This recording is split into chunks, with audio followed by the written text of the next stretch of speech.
A mother who abandoned her newborn baby daughter in a park in Birmingham has been given a 6-month sentence, suspended for 2 years. Well, the baby was discovered by a man out walking a dog in the Stechford area last October. The woman, who can't be identified, admitted willfully abandoning her baby in undergrowth. Police said the child could have died within an hour due to her low body temperature.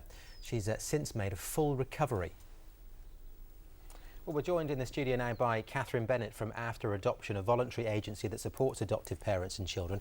Catherine, just give us a sense of what the future holds for Jade in terms of her care. So I imagine that social services are now looking at the permanency plans for Jade, so what's going to happen to Jade in the future, and they'll be looking at can she go back to her birth family, and they may also be exploring whether adoption is the best future plan for her. And Catherine, how do you relay information about background to babies like Jade, should they want to find out about their birth parents in the future? Yeah.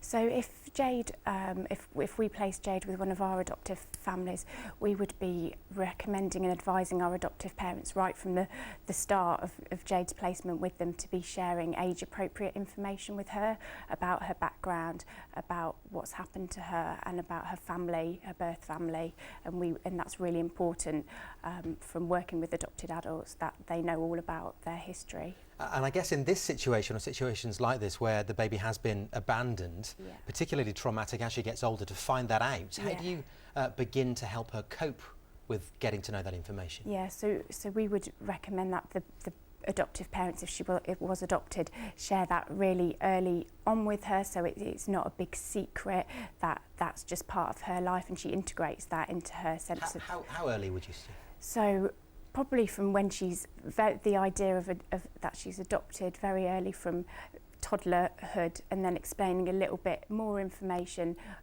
as she can understand the more kind of complex concept of what's happened to her. And have you found that that's actually worked in the past, Yeah, when you've worked with cases like this? Absolutely. We've worked with lots and lots of adopted people who say that having the full information about what happened to them in their birth family is much better than not being told or there being secrets. So yeah, definitely much better to be open and honest with. Okay, Catherine, really interesting stuff. Thank you very much for coming in to talk to us today. Thank you. You. Now, in a highly